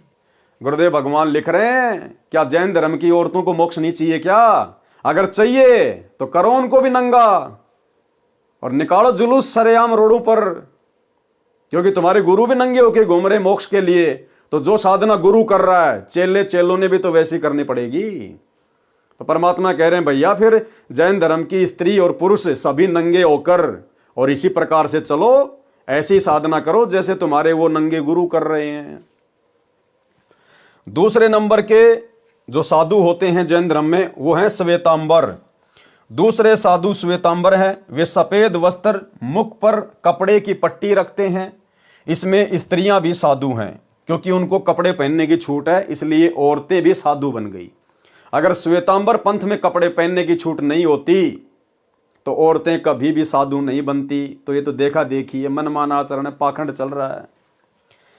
मारीची जी के जीव ने प्रथम तिरंत कर ऋषभ देव जी से दीक्षा लेकर साधना की थी। जो ऋषभ देव जी की बताई साधना विधि थी, उसके परिणाम स्वरूप गधा, कुत्ता, घोड़ा, बिल्ली, धोबी, वैश्या का जीवन भोगा और स्वर्ग नरक में भटके। फिर महावीर जैन बने। महावीर जैन ने तो किसी से दीक्षा भी नहीं ली थी, यानी गुरु ही नहीं बनाया था महावीर जैन ने। उन्होंने तो मनमाना आचरण करके साधना की, जिसको गीता अध्याय 16 श्लोक 23-24 में व्यर्थ बताया है। कबीर जी ने कहा है कि गुरु बिन माला फेरते, गुरु बिन देते दान, और गुरु बिन दोनों निष्फल है। भाई पूछो वेद पुराण। इसी कारण से महावीर जी का मोक्ष संभव नहीं है। महावीर जी ने अपने अनुभव से 363 पाखंड मत चलाए जो वर्तमान में जैन धर्म में प्रचलित है। 363 प्रकार के पाखंड मत, यानी 363 प्रकार की उल्टी सीधी साधना भक्ति वर्तमान के जैनियों को बताकर वे चले गए। तो भाई वर्तमान का जैन समाज तो पूरी तरह से पाखंड के ऊपर बैठा हुआ, पाखंड के ऊपर। इस साधना से तुम्हारा 7 जन्म भी मोक्ष नहीं हो सकता। और भाई और बहनों, वर्तमान में महावीर जैन की नकल कर रहा है सतलोक आश्रम मैनेजमेंट हरियाणा। सतगुरु रामपाल जी के बेटा बेटी, भाई बंधु, रिश्तेदार, आश्रमों से जुड़े हुए कोऑर्डिनेटर क्या कह रहे हैं गुरुदेव? महावीर जी ने अपने अनुभव से, यानी जैसा भी उनको अनुभव हुआ, जो भी उनके अंदर काल प्रेरणा से विचार उत्पन्न हुए, महावीर जी ने अपने अनुभव से 363 पाखंड मत चलाए जो वर्तमान में जैन धर्म में प्रचलित हैं। सतगुरु रामपाल जी परमेश्वर जी के द्वारा पिछले 27 वर्षों से इतना अनमोल ज्ञान देने के बाद, इतना निर्मल ज्ञान देने के बाद दाना दाना गिना दिया उन्होंने। मोक्ष क्या है, मर्यादा क्या है, भक्ति क्या है, कर्म कुकर्म क्या है, लाभ हानि क्या होती है, सावधानियां क्या हैं। उसके बावजूद भी 2014 में उनके जेल जाने के बाद उनके कलयुगी परिवार ने, उनके बेटा बेटियों ने, इन कोऑर्डिनेटरों ने संगत में ना जाने सैकड़ों प्रकार के पाखंड मत चला दिए, सैकड़ों प्रकार के पाखंड मत। 2019 में कांग्रेस का समर्थन, कांग्रेस को वोट डलवा दिए। वर्तमान 24 में बीजेपी का समर्थन, बीजेपी को वोट डलवा दिए। धनाना गांव में 1 करोड़ रुपए की लागत से बैडमिंटन का स्टेडियम बना दिया। सतलोक आश्रम धनाना में 10 एकड़ जमीन में हॉस्पिटल का काम शुरू कर दिया। धनाना गांव वालों के लिए कबड्डी के मैच करवाए जाते हैं। गुरुदेव का बड़ा लड़का 31 हजार रुपये ट्रॉफी में देता है। धनाना गांव वालों के लिए फ्री में एम्बुलेंस चला दी। धनाना गांव वालों के लिए फ्री में बसें चला दी। रोडें बनाई जा रही है भक्तों को मजदूर बना के। गोहाना जाट भवन निर्माण कार्य में 1 करोड़ रुपए का सहयोग किया जा रहा है। ऊपर का पूरा धर्मशाला का फ्लोर बनाया जा रहा है। धनाना आश्रम के अंदर और अन्य आश्रमों के अंदर मिट्टी के गधे बना दिए, बैल बना दिए, गायें बना दी, कबीर जी का झोपड़ा बना दिया, मिट्टी खोद खोद के जेसीपी से पहाड़ बना दिए, जुलाहों का कुआं बना दिया, लहर तारा तालाब बना दिया, केवल संगत के मनोरंजन के लिए, संगत को खुश करने के लिए, संगत का मन बहलाने के लिए कि संगत आती रहेगी, हमें ज्योति पाठ और दान का पैसा देती रहेगी। आश्रम में रक्तदान दे दान के कैंप लगवा दिए जाते हैं। दुनिया भर का पाखंड, जिस प्रकार महावीर जैन ने 363 प्रकार के पाखंड मत चलाए, तो भाइयों और बहनों, वर्तमान में गुरुदेव के जेल जाने के बाद उनके कलयुगी परिवार ने, इन कोऑर्डिनेटरों ने कम से कम 100 प्रकार के पाखंड मत तो संगत से करवाए हैं। तो महावीर जैन में और सतगुरु रामपाल जी के कलयुगी काल प्रेरित परिवार में किसी प्रकार का कोई अंतर नहीं है। महावीर जी ने अपने अनुभव से 363 पाखंड मत चलाए जो वर्तमान में जैन धर्म में प्रचलित है। विचार करें महावीर जैन की आगे क्या दुर्दशा हुई होगी, इसी प्रकार इन आश्रम वालों की क्या दुर्दशा होगी। यह स्पष्ट है क्योंकि राजा ऋषभदेव वेदों अनुसार साधना करते थे। वही दीक्षा मारीची जी को दी थी। वेदों अनुसार साधना करने से मारीची वाले जीव को ऊपर लिखित लाभ हानि हुई, जन्म मरण जारी है। तो महावीर जी ने तो वेदों के विरुद्ध साधना विधि त्याग कर मनमान आचरण किया था। गुरु से दीक्षा भी नहीं ली थी। उनको तो शौपन में भी स्वर्ग नहीं मिलेगा, यानी सीधे नरक में गए हैं। महावीर जैन की आत्मा मरने के बाद सीधी नरक में गई है, फिर 84 लाख योनियों में। क्योंकि ये जो बातें बताई जा रही हैं किसी आम व्यक्ति, आम संत के द्वारा नहीं बताई जा रही। सभी आत्माओं के उत्पत्ति करता, सभी का लेखा जोखा रखने वाले, सभी के कर्मों का हिसाब किताब रखने वाले पूर्ण ब्रह्म परमात्मा कबीर देव सतगुरु रामपाल जी के द्वारा बताई जा रही हैं, लिखी जा रही हैं। उनको तो शौपन में भी स्वर्ग नहीं मिलेगा। अन्य वर्तमान के जैनी भाई बहनों को क्या मिलेगा? जैनी मानते हैं कि सृष्टि का कोई कर्ता नहीं है, कि इस दुनिया को बनाने वाला कोई भगवान नहीं है, कोई परमात्मा नहीं है। ये अनादिकाल से चली आ रही है। नर मादा के संयोग से उत्पत्ति होती है और मरते हैं। जैनी मूर्ति पूजा में विश्वास रखते हैं, किसी परमात्मा की मूर्ति नहीं रखते। जिनको हिंदू समाज प्रभु मानता है, जैसे श्री विष्णु जी, श्री शिव जी, श्री ब्रह्मा जी या देवी जी, ये अपने तीर्थंकर को ही प्रभु मानते हैं। उन्हीं की मूर्ति मंदिरों में रखते हैं। ओम मंत्र का स्वरूप तथा उच्चारण बिगाड़ कर ओंकार को रणोकार बनाकर जाप करते हैं। जो स्त्री या पुरुष श्वेतांबरों से दीक्षा लेता है, उनके सिर तथा दाढ़ी के बाल हाथों से नोच नोच कर उखाड़ते हैं। अब बताओ, ऐसे बाल खींच खींच के पाड़ने से भगवान मिलता है क्या? कौन से शास्त्र में लिखा हुआ है? अरे ऋषभ देव जो था वो तो एक प्रकार से पागल हो गया था। उसको तो वैराग्य हो गया था। उसको शुद्ध बुद्धि नहीं थी अपनी। नंगा होके घूमता था, अपने बाल वगैरह नोचता था, पाड़ता था, जैसे कोई पागल व्यक्ति ऐसी हरकतें करता है। तो वर्तमान का जो जैन समाज है, उन्हीं से शिक्षा लेकर कि हमारे जो प्रथम तीर्थकर थे उन्होंने इस प्रकार से भक्ति की थी और वैसी भक्ति करेंगे तो ही हमारा भला होगा। ना भला उनका हुआ, ना भला आपका होने वाला। उनके सिर तथा दाढ़ी के बाल हाथों से नोच नोच कर उखाड़ते हैं। महान पीड़ा होती है। भक्ति में शरीर को अधिक कष्ट देना लाभदायक मानते हैं। इस तरह की साधना तथा विधान निराधार तथा नरकदायक है। मोक्ष तो शौपन में भी नहीं है। मोक्ष तो शौपन में भी नहीं है। अगर इस प्रकार से बाल उखाड़ने से, अरे भाई, दो औरतें किसी बात को लेके आपस में झगड़ने लगें और एक दूसरे के बालों को खींच खींच के नोच नोच के अगर पाड़ पाड़ के फेंकेंगी तो क्या उनका मोक्ष हो जाएगा? क्या ऐसा करने से क्या मोक्ष हो जाएगा? अरे भैया, इस प्रकार का त्याग तो बेचारे जानवर भी करते हैं। बकरा भी अपना गला कटवाता है। आप जैन समाज के लोग तो खाली अपने बाल ही नोच रहे हो, वो बकरा तो बेचारा अपनी गर्दन कटवा देता है। उसके तो शरीर की खाल उधेड़ी जाती है, बाल तो छोड़िए। तो क्या उसका मोक्ष हो जाएगा बकरे का? तुम तो खाली बाल ही नोचते हो, वो बकरा तो अपनी खाल नुचवा रहा है। तो भाई इस प्रकार की साधना से मोक्ष नहीं है, ये पाखंड है, पाखंड। असली तीर्थकर धरती पर सतगुरु रामपाल जी के रूप में प्रकट है। यूट्यूब पर सत्संग सुनना शुरू कर दीजिए। नहीं भाई, दुर्गति दरवाजे पे खड़ी है। जैसे ही मनुष्य शरीर छूटा, सीधा नरक और गधे कुत्ते की योनि जैसे महावीर जैन जी को प्राप्त हुई। इस तरह की साधना तथा विधान निराधार नरकदायक है, मोक्ष तो शौपन में भी नहीं है। जैनियों का विधान है कि सृष्टि को रचने वाला कोई नहीं है, नर मादा से उत्पन्न होते हैं, मरते रहते हैं। ये पढ़कर गीता अध्याय 16 श्लोक 8-9 याद आया। जैनी मानते हैं कि सृष्टि का कोई रचयिता नहीं है, स्त्री और पुरुष से, नर मादा से ऐसे उत्पत्ति होती है। अरे तो नर और मादा भी तो कहीं से उत्पन्न हुए होंगे। चलो तुम देख रहे हो कि बच्चे नर और मादा से उत्पन्न होते हैं, अरे तो शुरुआत में वो नर और मादा भी तो कहीं से उत्पन्न हुई होगी। वो कहां से आए थे? सबसे पहले जो नर और मादा थे उनको किसने उत्पन्न किया? जैसे आप लोग सवाल करते हो ना कि पहले मुर्गी आई या फिर अंडा आया, तो कोई कहते हैं कि पहले अंडा आया, तो लोग कहते हैं फिर बिना मुर्गी के अंडा कहां से आया। और कोई कह देता कि पहले मुर्गी आई, तो कहते हैं फिर बिना अंडे की मुर्गी कहां से आई। तो भाई तुम्हारा गोलमोल विधान है, अभी तुम्हें सृष्टि रचना का ज्ञान नहीं है। सृष्टि रचना के लिए संत रामपाल जी के यूट्यूब पर सत्संग सुनिए कि पहले मुर्गी आई या अंडा आया, पहले नर आया या मादा आई। ये सारी की सारी जानकारी आपको यूट्यूब पर सतगुरु रामपाल जी के सत्संगों में मिलेगी।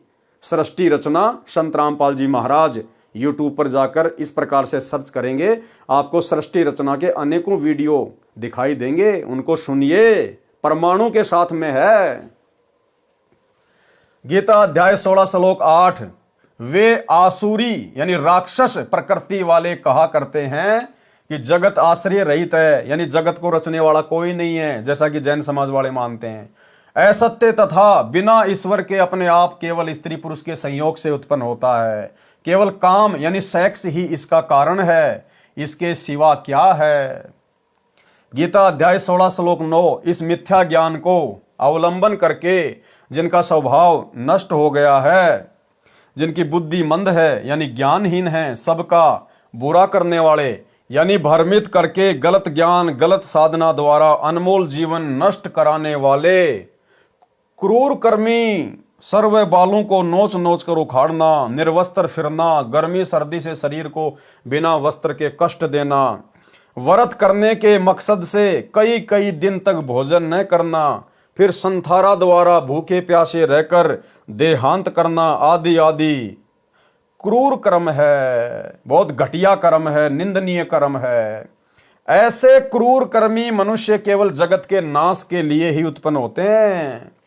महावीर जैन और जितने भी तीर्थंकर है, ये तो संसार के सत्यानाश के लिए पैदा हुए थे, जो एक समाज को उल्टी साधना के ऊपर लगाकर चले गए, पाखंड मत के ऊपर आधारित करके चले गए।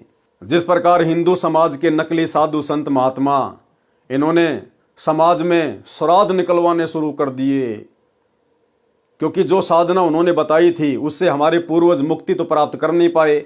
मरने के बाद कोई भूत बन गया, कोई प्रेत बन गया, कोई पितर बन गया, कोई 84 में चला गया, फिर उनके श्राद्ध निकलवाने शुरू कर दिए अपना पेट भरने के लिए।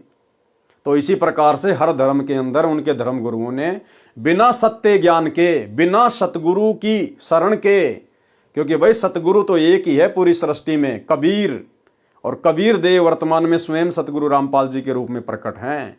इनके अलावा धरती पर ना कोई जगत गुरु है, बाकी मनमुखी जगत गुरु तो दिन में 2-4 यूट्यूब पर भी पैदा हो रहे हैं। असल में संत रामपाल जी के अलावा ना तो पूरी सृष्टि में कोई ज्ञानी है, ना विद्वान है, ना जगत गुरु है, ना तत्वदर्शी है, ना कोई तीर्थंकर है, ना कोई नबी है, ना कोई अल्लाह है, और ना कोई पैगंबर है, और ना कोई आचार्य और शंकराचार्य है।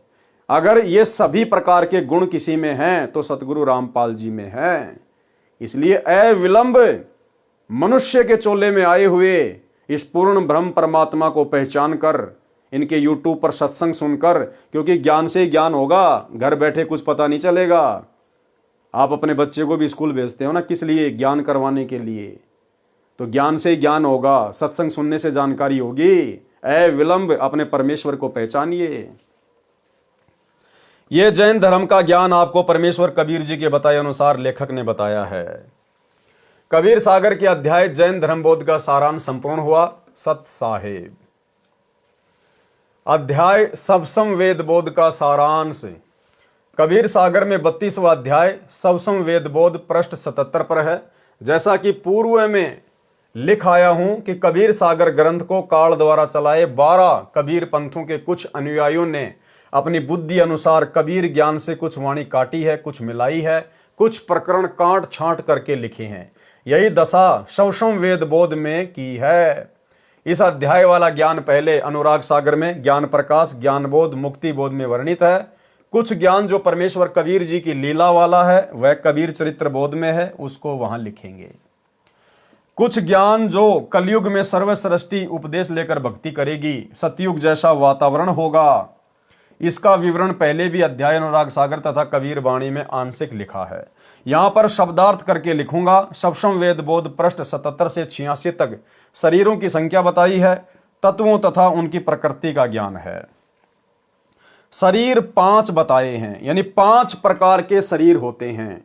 हमारा जो ये शरीर है, जो हम भाई बहनों को दिखाई दे रहा है, ये हमारा स्थूल शरीर है। स्थूल शरीर, इस स्थूल शरीर के अंदर 4 प्रकार के शरीर और हैं। काल ने बहुत भयंकर तरीके से हमारे को लपेट रखा है। शरीर 5 बताए हैं। नंबर 1 स्थूल शरीर, नंबर 2 इसके अंदर सूक्ष्म यानी लिंग शरीर है, नंबर 3 फिर उसके अंदर कारण शरीर है, नंबर 4 इसके अंदर महाकारण शरीर है, नंबर 5 इसके अंदर कैवल्य शरीर है। जीव के ऊपर इतने सुंदर शरीर यानी वस्त्र डाल रखे हैं। स्थूल शरीर जो हमारा ये शरीर है हाड़ मांस वाला, इसको कहते हैं स्थूल शरीर। इसके अंदर फिर एक सूक्ष्म शरीर है, ऐसा का ही ऐसा, लेकिन उसमें हाड़ मांस वगैरह कुछ भी नहीं है। उसके बाद में कारण शरीर, फिर महाकारण शरीर, फिर कैवल्य शरीर। ये 5 प्रकार के शरीर हमारे को प्रदान किए हुए हैं, इस आत्मा को ढक रखा है। सबसम वेद बोध पृष्ठ 86 से 90 का सारांश। इन पृष्ठों में प्रथम दीक्षा मंत्र बताए हैं। यथार्थ 5 नामों का ज्ञान। ओम श्रीयम हरियम सोहम किलियम,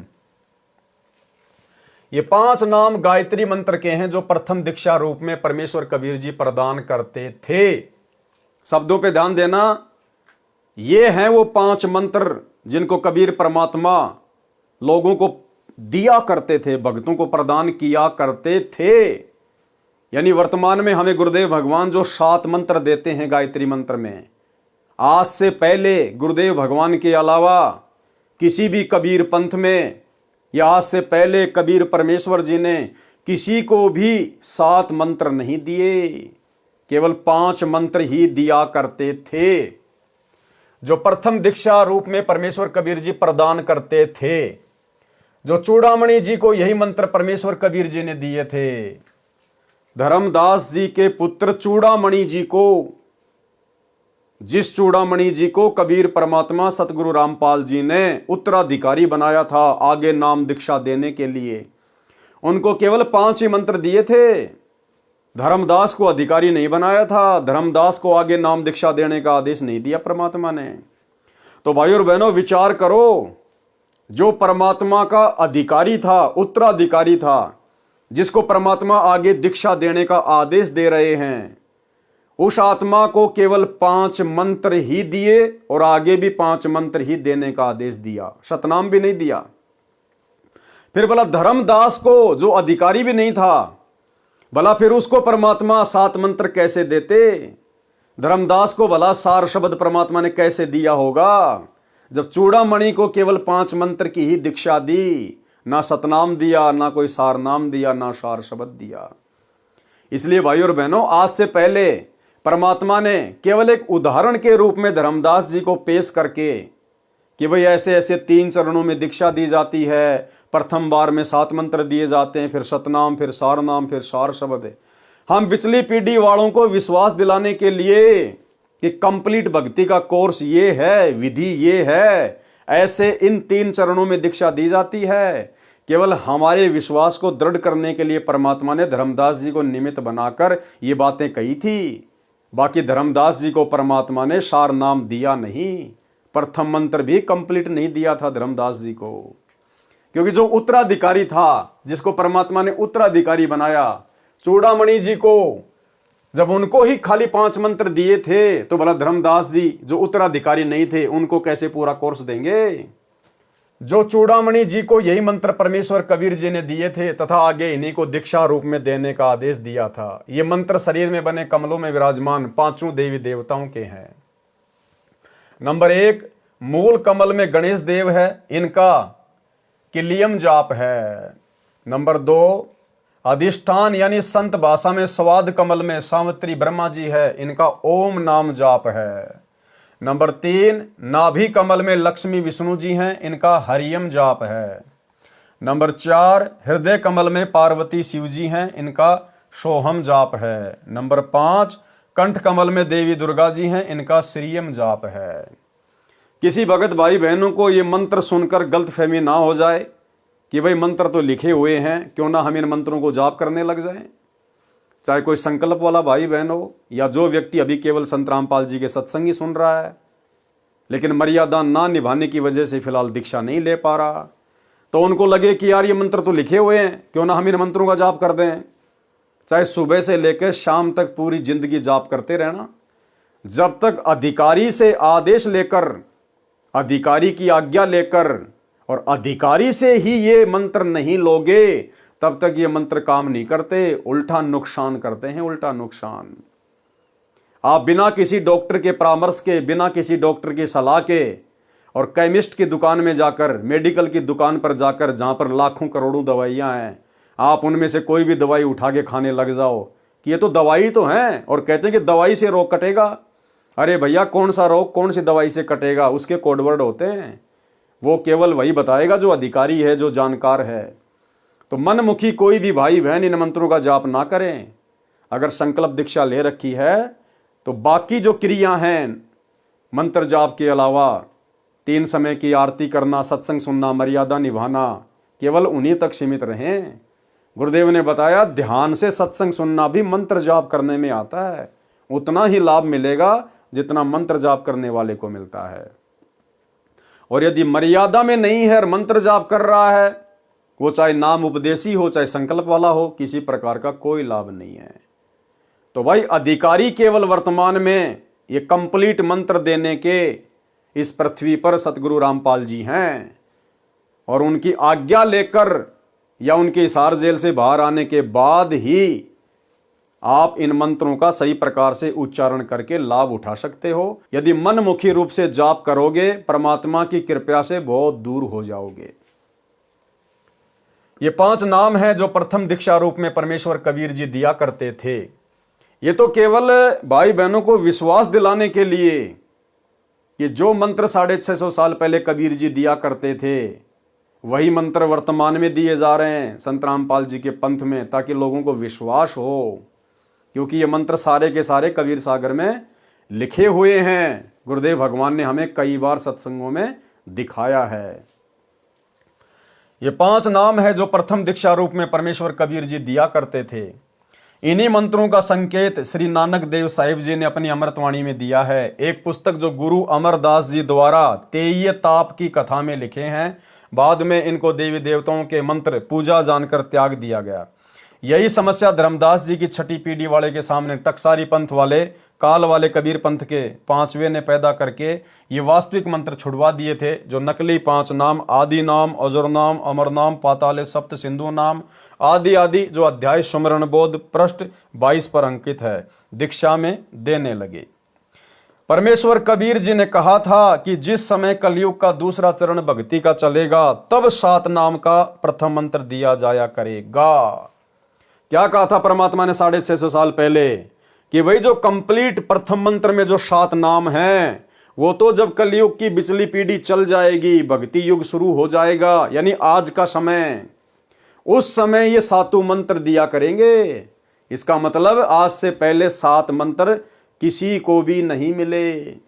केवल सतगुरु रामपाल जी ने, इस कबीर परमात्मा ने ही इस कलयुग की बिचली पीढ़ी में ये सातों नाम की दीक्षा अपने भक्तों को देनी थी। परमेश्वर कबीर जी ने कहा था कि जिस समय कलयुग का दूसरा चरण भक्ति का चलेगा, तब 7 नाम का प्रथम मंत्र दिया जाया करेगा और शतनाम तथा सार नाम देकर सर्व उपदेशियों को मुक्त करेंगे। जो मर्यादा में रहेंगे अंत तक वे मुक्त होंगे, बकवाद करने वाले नहीं, इन आश्रमों से जुड़कर राजनीति करने वाले नहीं, स्टेडियम बनाने वाले नहीं, हॉस्पिटल बनाने वाले नहीं, जाट भवन बनवाने वाले नहीं, हिंदुओं के साथ मिलकर मुसलमानों का विरोध करने वाले नहीं, धनाना आश्रम में तरह तरह के पाखंड शुरू करने वाले नहीं, धनाना गांव वालों के लिए बस चलाकर, एम्बुलेंस चलाकर, रोडे बनवाकर चापलूसी करने वाले नहीं, गंदी राजनीति करने वाले नहीं, रक्तदान दे दान में पड़े हुए लोग नहीं। वही पार होगा जो अंत तक मर्यादा में रहेगा और अपनी भक्ति सफल करेगा।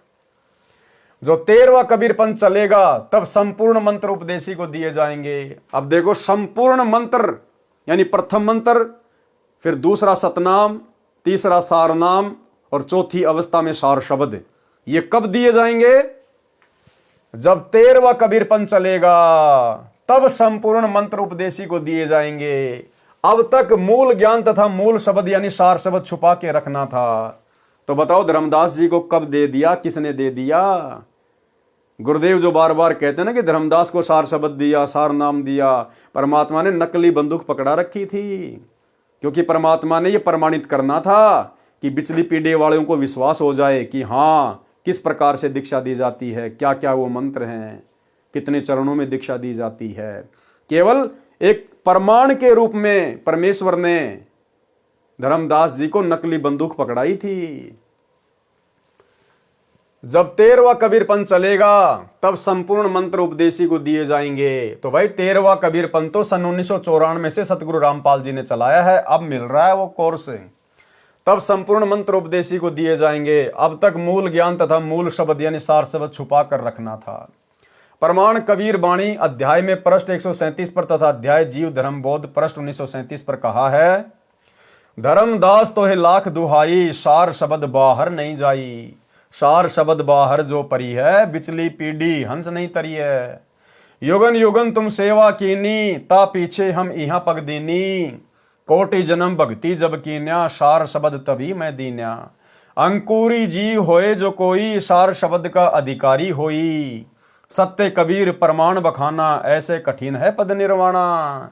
इतनी आसानी से ये मंत्र नहीं मिलेगा, सार नाम सार शब्द। जो अंकुरी हंस होगा, अंकुरी भगत होगा, केवल उसी के ऊपर दया होगी। गुरु को मानुष मानने वाले, दाढ़ी मूछ वाले, नकली कबीर को भगवान मानकर जून के महीने में कबीर प्रकट दिवस मनाने वाले, गुरु का 8 सितंबर के दिन अवतरण दिवस के नाम पर जन्मदिन मनाने वाले, गंदी राजनीति करने वाले, स्टेडियम बनाने वाले हैं, तरह तरह के पाखंड करने वाले, वे अंकुरी हंस नहीं है, वे उस शब्द के अधिकारी नहीं है। यह वाणी जीव धर्म बोध पृष्ठ 1937 पर लिखी है। कबीर वाणी अध्याय में पृष्ठ 137 983 पर, धर्मदास मेरी लाख दुहाई, मूल शब्द बाहर ना जाई। पवित्र ज्ञान तुम जग में बाखो, मूल ज्ञान तुम गुप्त ही राखो। मूल ज्ञान जो बाहर पर ही, बिचली पीढ़ी हंस नहीं तरही। 33 अरब ज्ञान हम भाख्या, मूल ज्ञान गुप्त हम राख्या। कि हमने और हर प्रकार का ज्ञान दिया, 33 अरब वाणियां हमने बोली, लेकिन जो मोक्ष वाला ज्ञान है, जो मोक्ष वाली वाणियां हैं, जो मोक्ष मंत्र है, उनको हमने छुपा के रखा, गुप्त रखा। वो तो केवल सारा का सारा खजाना वर्तमान में बिचली पीढ़ी में खोलना था। 33 अरब ज्ञान हम भाख्या, मूल ज्ञान गुप्त ही राख्या। मूल ज्ञान तुम तब लग छिपाई, जब लग 12 पंथ ना मिट जाई।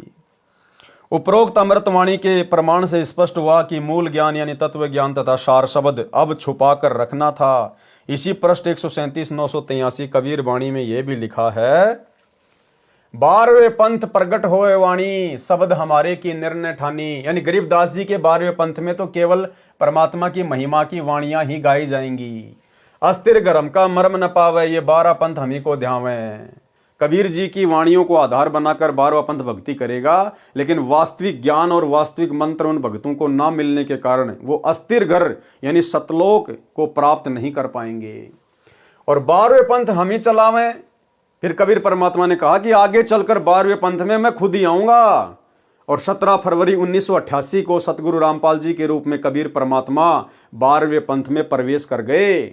आदरणीय राम देवानंद जी को, जिसे हम अपना दादा गुरु कहते हैं, गुरुदेव भगवान ने उनको अपना मुंह बोला गुरु बनाया लोक दिखावे में। जैसे 650 साल पहले कबीर परमेश्वर जी ने पंडित रामानंद जी को अपना मुंह बोला गुरु बनाया था। तो 1988 में सतगुरु रामपाल जी ने 12वें पंथ में प्रवेश किया। 12वें पंथ हम ही चलावें, सब पंथ मिटाकर एक पंथ चलावें। और गुरुदेव ने अब वो वास्तविक सार ज्ञान मूल ज्ञान देकर धोती सी धोके रख दी है सभी धर्मों के सभी धर्म गुरुओं की, आचार्य शंकराचार्यों की। किसी की भी औकात नहीं है शास्त्र आधार से संत रामपाल जी के साथ में ज्ञान चर्चा करने की। तो भाई बहनों, 12वें पंथ उसी दिन समाप्त हो गए थे जिस दिन सतगुरु रामपाल जी ने सन 1994 में दीक्षा देनी शुरू की थी। भावार्थ, 12वां पंथ संत गरीबदास जी का है। प्रमाण कबीर सागर में कबीर चरित्र बोध के पृष्ठ 1870 पर संत गरीबदास जी का जन्म विक्रमी संवत 1774 में सन 1717 में गांव छुडानी में हुआ। फिर उनका पंथ चला। सन 1988 में मुझदास का आध्यात्मिक जन्म संत गरीबदास जी यानी 12वें पंथ में हुआ।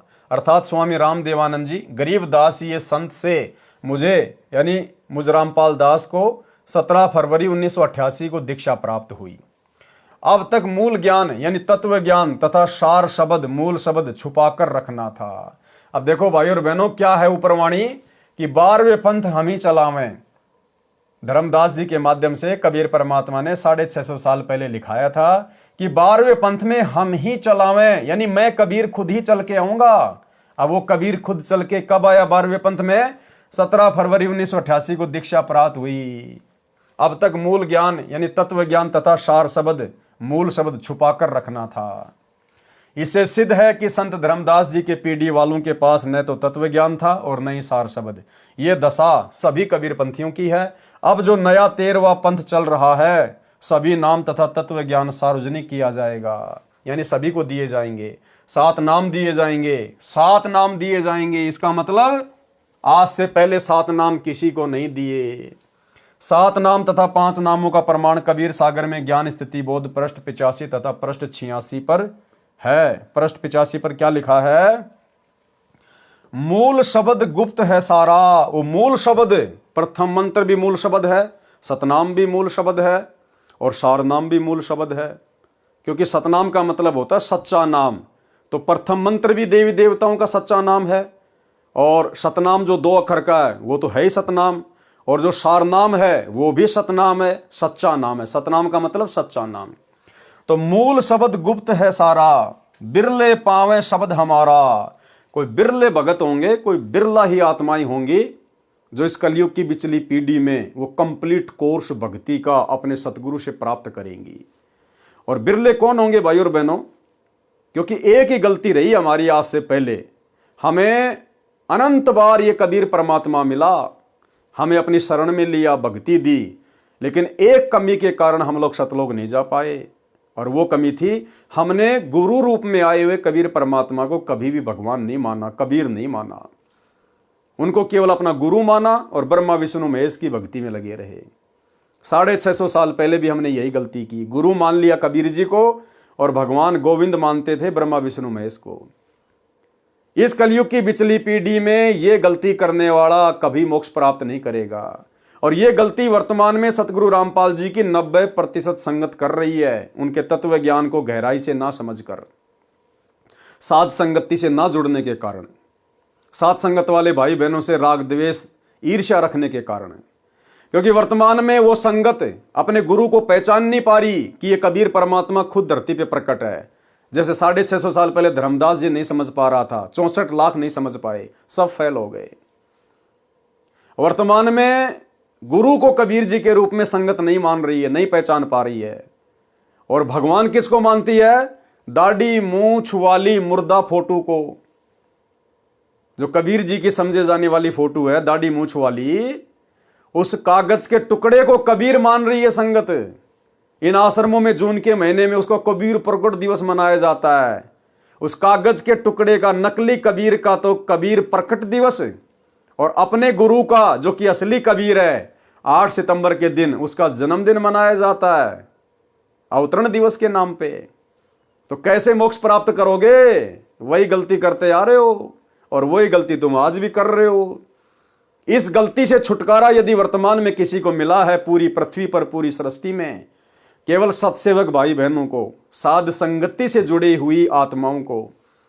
हमने अपने गुरु को ही अपना इष्ट मान लिया, अपना भगवान, अपना कबीर मान लिया, और वो दाढ़ी मूंछ वाली कबीर जी की नकली फोटो, मुर्दा फोटो, वो कागज का टुकड़ा हमने फाड़ फाड़ के सोशल मीडिया पर वीडियो बना बना के आप लोगों को भी समझाना चाहा। हम सत्सेवकों के घरों में, हमारे दरबार में, हमारे गले के लॉकेट में कभी भी आपको वो दाढ़ी मूंछ वाली कबीर जी की नकली भगवान की फोटो देखने को नहीं मिलेगी।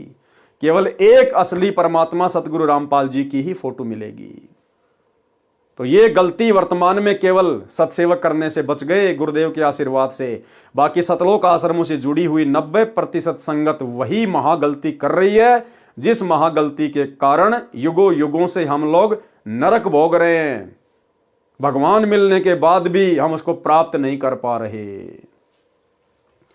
तो मालिक कहते हैं, मूल शब्द गुप्त है सारा, बिरले पावे शब्द हमारा। विहंगम शब्द विहंगम बीरा, निज सो नाम ये कहे कबीरा। सातू नाल जो आए विहंगा, विहंग ताल आही जल रंगा। परस 86 पर क्या लिखा है? सोई सिद्ध संत है भाई, सोहम नाल चीन जिन पाई। 5 नाम ताही को परवाना, जो कोई साधु हृदय में आना। यही सप्त नाल है सही, यही हंस नाम रिवही। सप्त नाल के सातु नामा, वीर विहंगम करे सब कामा। कबीर सागर में, अनुराग सागर अध्याय में पृष्ठ 72 पर 5 शब्द कहीं दल फेरा, पुरुष नाम लीन्यो तिहि वेरा। उपरोक्त अमृतवाणी में 5 तथा 7 नामों का संकेत है और शमशम वेद बोध पृष्ठ 86 पर प्रकट लिखे हैं। जो र रम तथा रो रोम है, ये सांकेतिक है। नामों का लाभ क्या है? पृष्ठ 87 पर सप्तम वेद बोध में सोहम नाम के जाप का लाभ बताया है। सोहम बीज को अंकुर ज्ञाना, आल बाल भक्ति में साना। भावार्थ, सोहम मंत्र का जाप पूर्ण संत से लेकर करने से आल बाल अर्थात ओली बोली यानी अथाह भक्ति जमा होती है। पृष्ठ 89 सप्तम वेद बोध में लिखा है कि हरियम स्थिति बीज पृष्ठ हुई, आल बाल तिहि माया होई।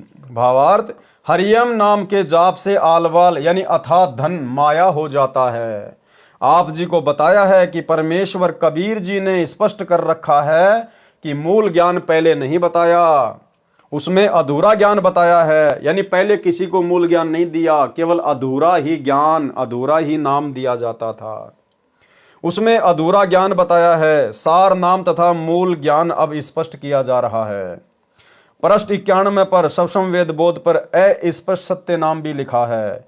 जाते ओहम पुरुष भय अंसा, ओहम सोहम भय द्वय अंसा। पृष्ठ 92 से 107 तक सृष्टि रचना का अधूरा ज्ञान है। सृष्टि रचना का संपूर्ण ज्ञान पढ़ें इसी पुस्तक कबीर सागर का सरलार्थ के सारांश में, पेज नंबर 603 से 670 पर, जो कि आगे आएंगे वीडियो। पृष्ठ 105 106 पर बताया है कि जीव जिस योनि से मानव शरीर प्राप्त करता है उसका कैसा स्वभाव होता है, इसको पहले बताया जा चुका है। सप्तम वेद बोध पृष्ठ 108 तथा 110 पर काल जाल बताया है कि काल कैसे तीनों देवताओं से अपनी सृष्टि को चलवा रहा है, यह पहले के अध्याय में वर्णन हो चुका है। सप्तम वेद बोध पृष्ठ 111 पर तपतशिला पर जीवों से वार्ता। तो भाई और बहनों, आज के वीडियो में गुरुदेव भगवान के आशीर्वाद से केवल इतना ही। कल रात्रि 8 बजे दास के Facebook page Pawan Das is live के ऊपर जो लाइव वीडियो चलेगा वो फिर यहां से शुरू होगा कि तपतशिला पर परमेश्वर की जीवों के साथ में वार्ता, काल के साथ में वार्ता। तो भाई और बहनों, गुरुदेव भगवान के आशीर्वाद से आप और हम सभी भगत भाई बहनों ने इस भक्ति काल में, जिस समय काल का बुरी तरह से पहरा है। काल ने आश्रमों से जुड़ी हुई संगत को जबरदस्त तरीके से अपनी जंजीरों में बांध रखा है। किसी भी भगत भाई बहन की बुद्धि को ओपन नहीं होने दे रहा है। दिन रात प्रयास करके गुरुदेव भगवान समझा रहे हैं। हिसार जेल में बैठकर भी 1-1 घंटे के सत्संग हर सप्ताह दे रहे हैं। इधर से परमेश्वर ने साथ संगत वालों को खड़ा करके कई हजारों की संख्या में वीडियो बनवा दिए, प्रत्येक रहस्यों को उजागर करवा दिया। अपने कर कमल से लिखित पुस्तकों के ऊपर वीडियो बनवाए जा रहे हैं। फिर भी उन भाई बहनों की आंखें नहीं खुल रही हैं, तो उनके ऊपर काल का जबरदस्त पहरा है। सतगुरु रामपाल जी के बेटा बेटी भाई बंधु रिश्तेदार कोऑर्डिनेटरों के रूप में काल बैठा हुआ संगत के सिर पर। आप और हमारा सौभाग्य, परम सौभाग्य, जो परमेश्वर ने आप और हमें ऐसे भयंकर जंजाल से निकालकर साथ संगति से जोड़ दिया, और आप और हमें ये सारी की सारी बातें बिल्कुल शीशे की तरह साफ साफ दिखाई दे रही हैं। तो भाई और बहनों, गुरुदेव भगवान की इस अनमोल रजा को इसी प्रकार से मर्यादा में रहते हुए साथ संगति से जुड़कर बनाए रखिए। अन्यथा भाई और बहनों, यदि ये समय हाथ से निकल गया, ये कलयुग की बिचली पीढ़ी यदि अमर्यादित भक्ति करने से और हमारे हाथ से छूट गई, ये शरीर छूट गया, ना जाने कितना लंबा समय लगेगा फिर परमेश्वर को अपनी शरण में लेने के लिए। तो भाई और बहनों, आज के वीडियो में केवल इतना ही। गुरुदेव भगवान हम सबको आज्ञा दें, इजाजत दें, आशीर्वाद दें। बंदी छोड़ सतगुरु रामपाल जी भगवान की जय हो।